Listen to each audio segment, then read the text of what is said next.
What's up everyone, this is ScherBR talking, welcome back to my channel, and in today's video we're gonna run Final Island for this week.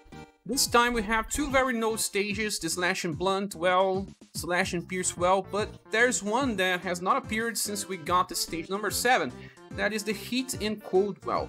First of all, we can run the Slash and Blunt super easy now. The first wave has enemies weak to Blunt, the second wave has enemies weak to Slash, and the third wave has enemies weak to both. So I tried to bring one that only relies in one premium unit that most people have, that is Arthur. With an Amazon Raid X formation, we can bring Arthur in the middle. He has a fast attack, he's gonna kill the first wave. I'm not even using a Remembrance weapon, only the SaGa fast glow stick with the Sword Master Stone. And then I have Antonius. My Antonius have a very strong weapon indeed, Whirlwind. And here on the front line I have the Princess Lion with her Floating Juggernaut. This is gonna be very strong to kill the waves. And in the back I have support with Leon increasing the damage by 10%, and then another 5 for Slash, 5 for Sun. And Gather then also increases 5 Slash and 5 Sun. It's just a placeholder to increase a little damage if you need. The first wave is pretty easy, we just go with our Infinite Trajectory. The enemies have around 100,000 and Arthur does more than that easily. Yep. And now on the second we're going to use Antonius. He's a very strong character for wave 2. He'll do enough damage. He's doing around 110,000.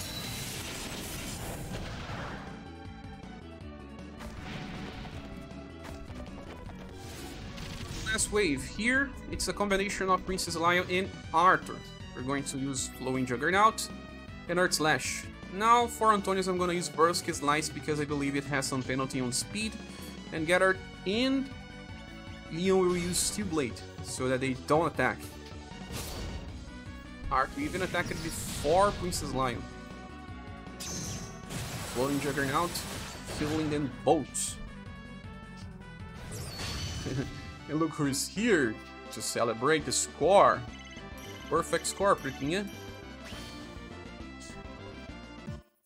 Now for the second well, the enemies are weak to Slash and Pierce, but they are kind of messed up here. So there's some problem dealing enough damage to kill them all.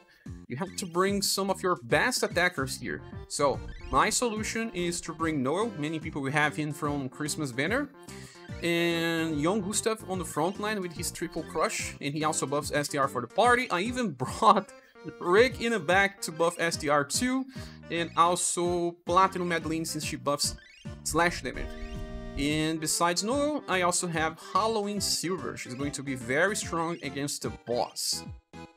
All of them are using weapons with 90% damage or close to that. Okay, so Noel can clear the first wave because of the support.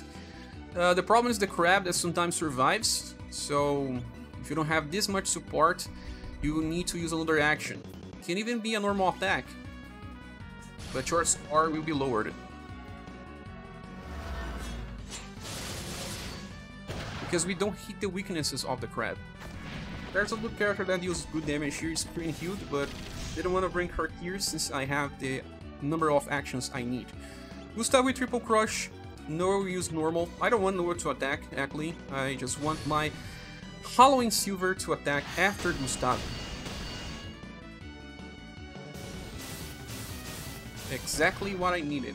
Two very powerful characters that can kill. Mirza also works here with his left fork attack. Now, you can use Iron Way with Gustave. I have Arrogance Slash, Frigid Knight. I'm gonna use Demon Burst and Flame Frenzy. Whatever happens here will probably work.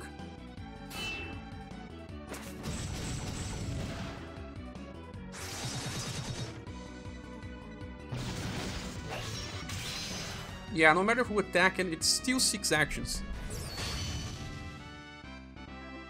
Giving us a perfect score. Now we have the third well.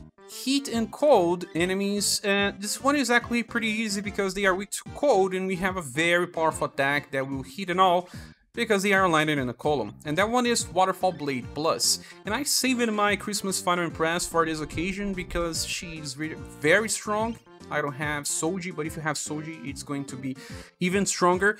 And I can place her on the Amazon Raid X formation, and in the front line, she's going to finish the first wave by herself. As you can see, she can use 3 times in a row. Same thing as Gray. He can also use 3 times in a row, but he can also use it on the second wave and then scattered petals against the boss. That is my strategy. And in the back I have Robin Joe with her Sparkling Knives to help deal damage against the boss. And 2 weak characters here just to fuel the party. The first wave will be very easy with just 1 Waterfall Blade plus. These enemies have around 90,000 HP, we do much more than that. Now on the second wave, Waterfall Blade Plus, but we're going to need help with Gray. And I hope that he actually attacks before the other people, because his speed is super bad.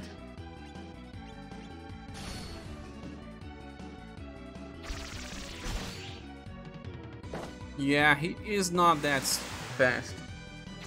Joe attacker. I don't know why Joe is attacking. She's in the back line. Now against the boss, we have to use Joe.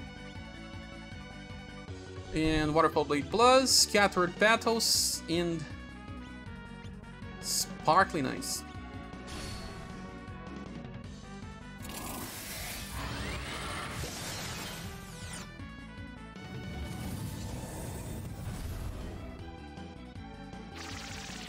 Still got 6 actions, I guess. Gray didn't need to attack, maybe yours will if you don't have strong weapons. And even with Joe using a bonk for effect score.